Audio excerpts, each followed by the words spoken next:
Hello! Hi friends, welcome. It is October 14th and I'm going to be filming my September wrap-up today. Yeah, it is like pretty much halfway through October now, but I still want to tell y'all what I read this September. I feel like really excited about what I read in September and what I'm reading now because I feel like I'm finally picking up the pace and getting into like a flow and a momentum with reading recently, just because I've been so busy lately, and I don't know, I've not been reading to my full like ability, my full capacity, if you feel, but that's okay. It really doesn't actually matter. It's just like, you know, something I pay attention to and I've noticed, but I'm not gonna let that get me down because I have like I said, I just feel like I've really gotten back into the groove of things this last month and this current month. So yeah, I kind of just want to share that with y'all and let me know how your September has been going. Mine was very busy, and my October has also been very busy, but it's finally slowing down, so I'm really thankful for that. Anyway, enough of that. Let's just jump into what I read in September. The first thing I read was The One, which is an audiobook I listened to, and this follows 5 couples, but like 5 people from the couples specifically, and this is set in a universe where there's like a DNA test to find your perfect match. So it basically just follows all these couples as they go through like all these dramatic events, whether that's meeting because of the DNA test or breaking up because of it. And yeah, there's just like some really interesting storylines here. I'd say like 2 of my favorite were the perspectives of this one guy, Nick, who he was in a relationship and his partner made him take the test, and he ended up getting matched with a guy and he was like really blindsided by that. So he kind of goes on this journey of discovering his sexuality. And then the other guy, his name was shit, I don't know what his name was. Basically, this other guy, he's a serial killer, right? And he got matched with a cop. So immediately, so interesting. That one was definitely the best storyline to follow because like the whole dynamic was just so interesting. It was this whole like cat and mouse thing. Does she know? Like the things he was like planting around her and like him sneaking around and all of that. It was really something, and especially because of like this DNA test, them as a couple, they didn't do like, I don't know, beginning stuff or like small talk and all of that. They were like, we're matched, let's be together, like let's commit. And he was a whole ass serial killer. So yeah, the other 3 characters were women, and honestly I didn't find really any of their perspectives that interesting except for one of them, but that one took me like a really long time to get invested in. Like it took until like halfway through for her story to really pick up, and the other 2 I just didn't really care for, but I still really enjoyed the perspectives that I did enjoy, and that definitely made it worthwhile. So I ended up giving this book 4 stars. The next thing I read was a play for class. I read the play Marisol by Jose Rivera. I don't even know how to explain what this is about. It's like very absurdist, so it kind of makes no sense. I mean, it makes like a little sense, but not a lot. I felt pretty lukewarm about this play, still do. I do appreciate absurdism and like surrealism, but not all the time. It's an acquired taste for me. Let's see, how does it describe it on Goodreads? So it says, as the play begins, Marisol escapes a vicious attack by a golf club wielding madman while traveling home on the subway. Later that evening, Marisol is visited by her guardian angel, who informs her that she can no longer serve as Marisol's protector because she has been called to join the revolution already in progress against an old and senile god who is dying and taking the rest of the universe with him. That's basically it. Like, it's basically like it's like a kind of like a coming of age, but like the world is also ending at the same time. And it's set in New York, so it does have like this very atmospheric setting for sure. But yeah, I mean, I don't know, I just feel kind of about it. I don't hate it by any means, but I'm not like deeply in love and obsessed with it. I just feel like okay about it. I do really like the idea in this play of like there being like this post-apocalyptic just like moment happening towards the end. It's basically like the whole second act of the play is like very like, it's just like very kind of spooky like that, or is that the right word I would use for that? Spooky. So I don't know how I would describe it. It's very, very atmospheric, like I said, and it does have like, you know, this element of magical realism, which is really cool. I really like how the angels are kind of featured in this play. I feel like I just didn't really latch onto it the first time I read it. I gave it 3 stars. The next thing I read was She Who Became the Sun, and this was something. Oh wait, I have the book. Oh, I have both of the books. Okay, well, this is Marisol. It's actually a really cool cover if you look closely. Very interesting. But yeah, I read She Who Became the Sun. This book really gripped me at first and then like slowly sort of lost me. To explain this book a bit, it follows this young girl who is from like 1345 China. Yeah, and she basically is living with her father and her brother, and they're very poor and she's very neglected, and then her father and brother pass away. And she is told from a young age that her fate is to become nothingness and that she just like has no purpose in life because she's a girl. And so it follows her life journey as eventually she goes and joins a monastery and pretends to be a boy, and then basically goes into like adulthood and joins the war happening. And so I really enjoyed like the first chunk of this book. Like the first third of this book was really intriguing to me, like her upbringing and her growing up in the monastery and her relationships she was making there, and like how she had to survive as a girl pretending to be a boy. And it also like turned into something more than her pretending to be a boy. She wasn't a girl anymore. Like, she was no longer this girl. She left her behind and started a new life. And so this book gets into like really great depictions of someone who's gender non-conforming, and also like very sexually liberated as well. Towards the end of the book, she ends up marrying a woman, so that is a really cool part of this. But I definitely got lost when it came to all the war and all the politics.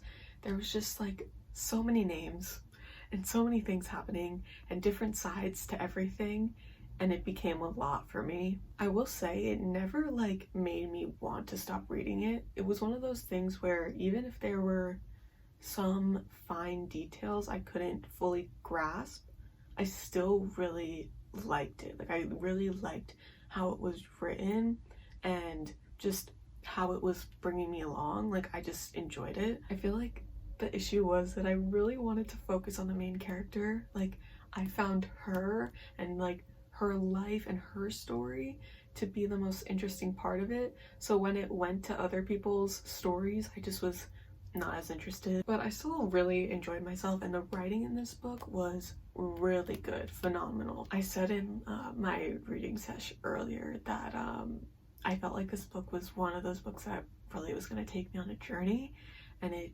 definitely did, because it just built this whole world and had all of these characters and had so many like sort of plot lines and just like highs and lows, and it was like total escapism, even if I wasn't fully comprehending every second of it. Yeah, I generally still really enjoyed this book, and I really enjoyed the representation in this book, and just the characterization of Zhu, the main character, and like her will to live and her like desire to be something was just, it was great. I really liked that part. So I ended up giving this 3.5 stars, and I rounded it down to 3. Next, I read Hairpin Curves, which is one of my favorite romance books. This is my second time reading it.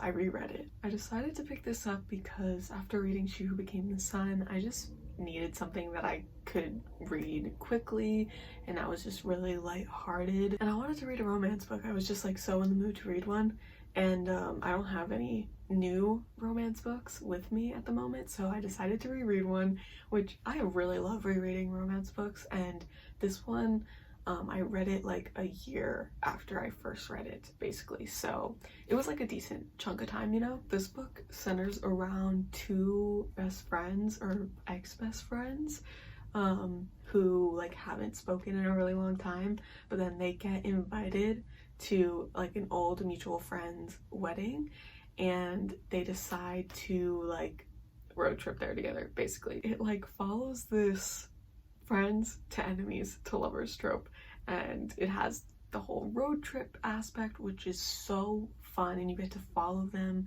from start to finish, and it was just as good as the first time. It was so good, and I really love how this is set up because it just keeps going. Like there's not a lull at any point in this book or like a huge moment of conflict. It's just fun all the way through. And I like it too because it's like these two friends mending both a friendship and this relationship and growing from that, and kind of like learning more about each other after all these years and coming to love each other. Yeah, I just really love this book. I could praise it nonstop. I really like both of the characters. I feel like they balance each other out really well. And it's so sweet, it's so cute, it's really fun, it's sapphic, it's adorable. I love it. What I don't love, however, is this cover. I actually hate it deeply. I resent it. I'm angry at it. It just makes me so mad. It makes me so mad. Who did this?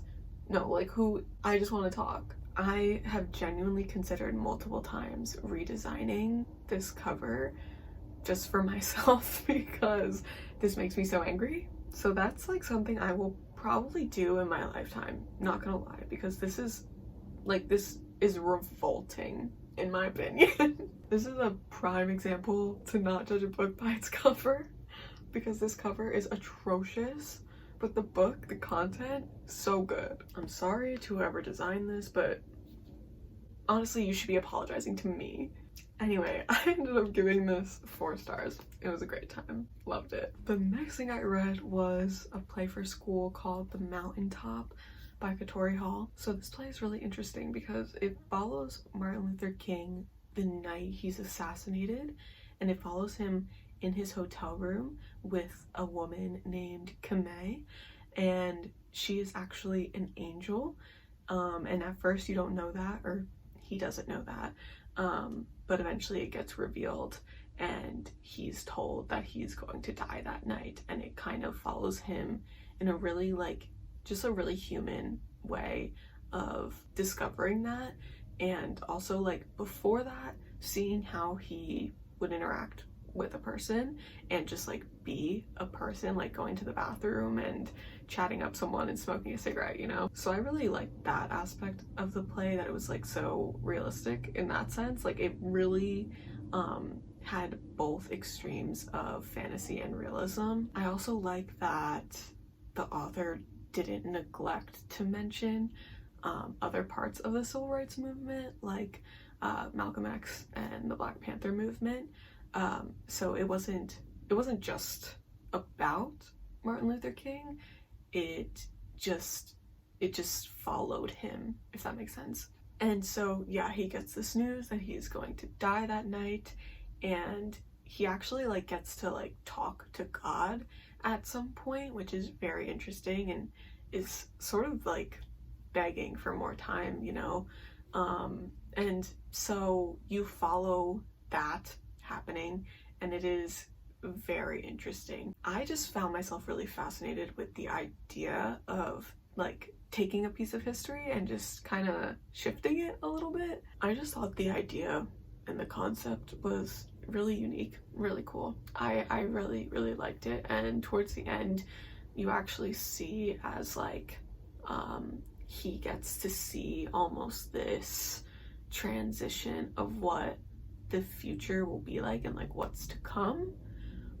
So yeah, it was really fascinating, and I loved that it kind of blended together the past and the future and also added an element of fantasy. I thought it was great. I gave it 5 stars.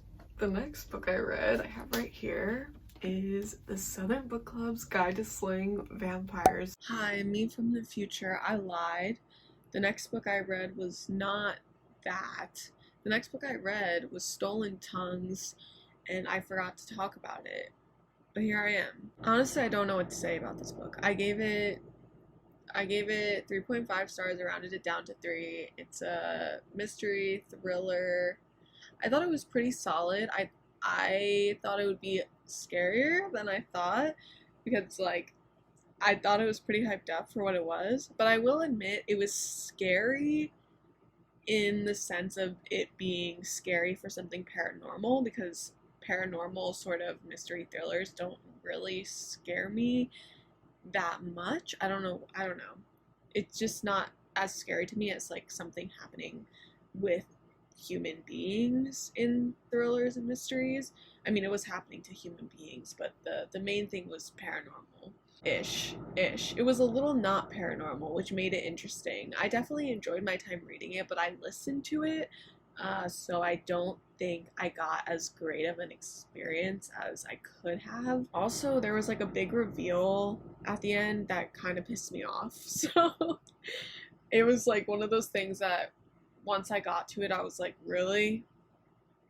That's it? So, yeah. Yeah.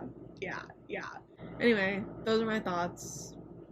Back to the main event. So, I started getting into a mood where I like really wanted to read mysteries and thrillers.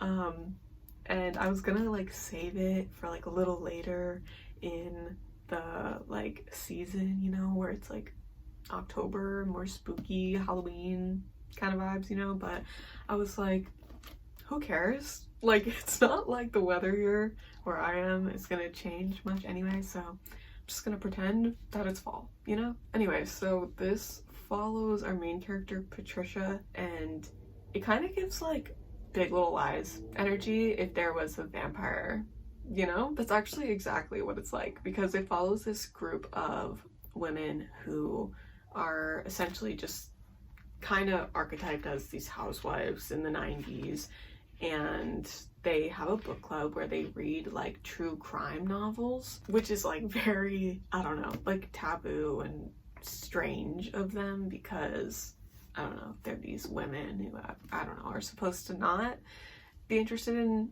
anything, or I don't know, have any hobbies. Like I don't know, but yeah, you get the idea. Anyway, so then this new guy moves into town, and surprise, he's a vampire. I feel like they handled it in a really interesting way in this book, because they obviously, the main character didn't suspect that at first, but then when she like gets onto him, like she's like convinced he's a vampire, which I liked, you know, because I didn't want them to not know while I knew, you know. But because like all the other women obviously wouldn't believe that, she kind of came up with like an alternative story as to why they should like run him out of town, right? So she comes up with a pretty convincing story, has some evidence, whatever, and I was enjoying this book for the most part, but I really got like attached when I feel like this was a huge turning point when all the women were going to talk to the police, and the police were going to like come to their home and they were gonna have like a little meeting about it,